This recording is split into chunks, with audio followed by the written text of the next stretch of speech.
Prince Andrew is continuing to cause serious problems for the royal family due to his relationship with sex offender Jeffrey Epstein, and King Charles has very much been dragged into this. The King has... Today we are looking at a crucial turning moment for Sarah Ferguson, Andrew Mountbatten Windsor, and the home that has characterized their odd existence together for over 20 years. Royal Lodge, once a symbol of their peculiar but long connection, is set to lose one of its major occupants. And it's not a rumor this time. Sarah's own agents have now said on the record that she is getting ready to go. The shift follows a challenging period for both of them. In late October, King Charles finally revoked Andrew's remaining royal style. That meant no more usage of the title prince. It was the most obvious indication to date that the palace wants to keep the monarchy apart from anyone associated with Jeffrey Epstein. Once that choice was made, doubts about Royal Lodge reappeared instantly, since the home indicated a degree of prestige, comfort, and continuity that Andrew no longer deserved. For years, their arrangement seemed to defy understanding. They divorced in 1996, however continued to occupy the same home, often portraying themselves as a unified household. It was described as kind, practical, or plain odd, depending on who you asked.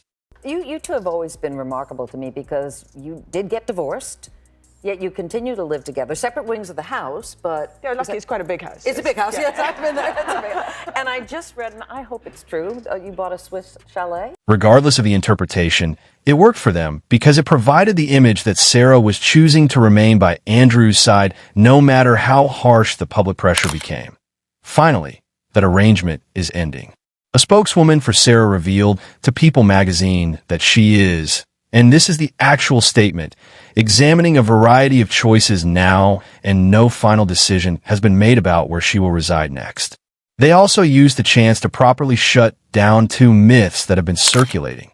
The first was the allegation that she might relocate into an annex linked to Princess Beatrix's home in the Cotswolds. The second was the speculation that she will travel to Portugal with Princess Eugenie. Both stories were refuted by the representative. It is worth lingering on those two choices because they tell us a lot about what Sarah does not want. The Cotswolds concept would have placed her in a little granny annex on her daughter's land, which seemed more like storage than a fresh start. Certainly not the opulent lifestyle she is now accustomed to, though it's still a gorgeous place, I'm sure. The Portugal story would have taken her fully out of the Windsor circle and far from the network she relies on. According to one source, neither option appealed to her in the slightest, and the emphatic rejection from her lawyer makes that very apparent. A source close to Sarah told People that she was already planned to relocate into a separate apartment. They underlined that she had never sought for a property or any support for herself. She wishes to establish an independent existence. Another source stated it pretty simply. She's going to go on independently, while numerous speakers around her are using the same language. It is seldom accidental. It signifies an intentional step away from Andrew and towards something she can control. Meanwhile, Andrew is anticipated to relocate to a residence on the Sandringham estate. The specifics remain hazy. Whatever follows next for him is going to be done quietly behind closed doors and with the type of monitoring he has not encountered before. The days of his sheltering behind the vastness and solitude of Royal Lodge are fading. Prince Andrew is seeking new separate accommodation for both himself and his ex-wife, Sarah Ferguson, in exchange for Royal Lodge, according to reports. For their daughters, the move has a significant emotional aspect. Some of their greatest moments are interwoven with Royal Lodge. Princess Eugenie hosted her wedding celebration there in 2018. Princess Beatrix married nearby at the Royal Chapel of All Saints in 2020 before coming to the lodge for private ceremonies. For both sisters, the house signified stability and familial ties. The loss of that space is not simply utilitarian, it is personal. It's a family crisis. There have been family crises before, but probably nothing as bad as this, because not forgetting we've got Harry and Meghan, which is all part of the family.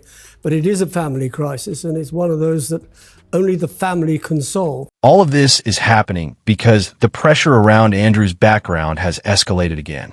The Jinga JRE's posthumous book stirred up the storm by reiterating the claims made against him. It is serious, frightening, and very upsetting. Although Andrew has always rejected the allegations, the public's response was swift.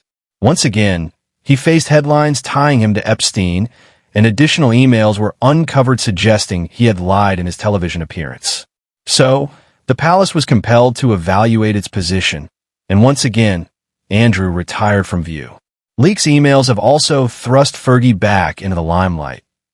A 2011 communication emerged where she referred to Epstein as a supreme buddy. The wording provoked significant criticism and forced numerous charities to walk away from her. She, like many others, was duped by his falsehoods, according to her spokeswoman, who argued that the email was made under duress.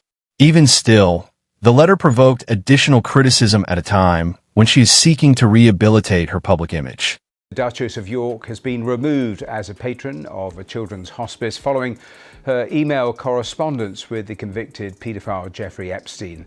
The charity Julia's House says it would be inappropriate for the Duchess to continue as patron. This leads us to the heart of the narrative. According to those close to Sarah, she is looking for chances to make a name for herself on her own. This includes prospective television employment, a lecture circuit, and a long-anticipated possibility of a memoir. Financial independence and safeguarding her daughter's futures are the objectives.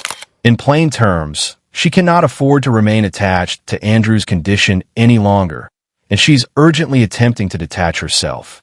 Will the world forget her own part in the narrative, though?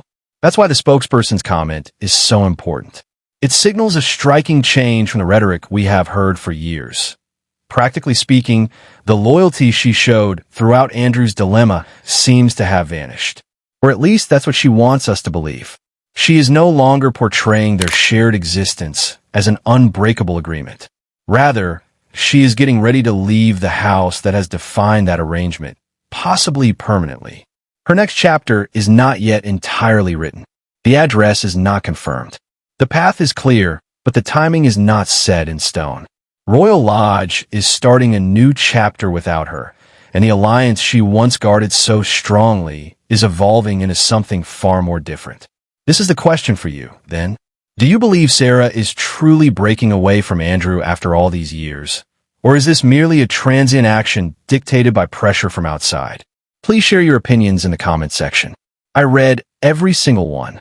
And if you want the latest information on Sarah's next step, Andrew's decreasing future, and the larger repercussions inside the royal family, make sure you subscribe and switch on alerts.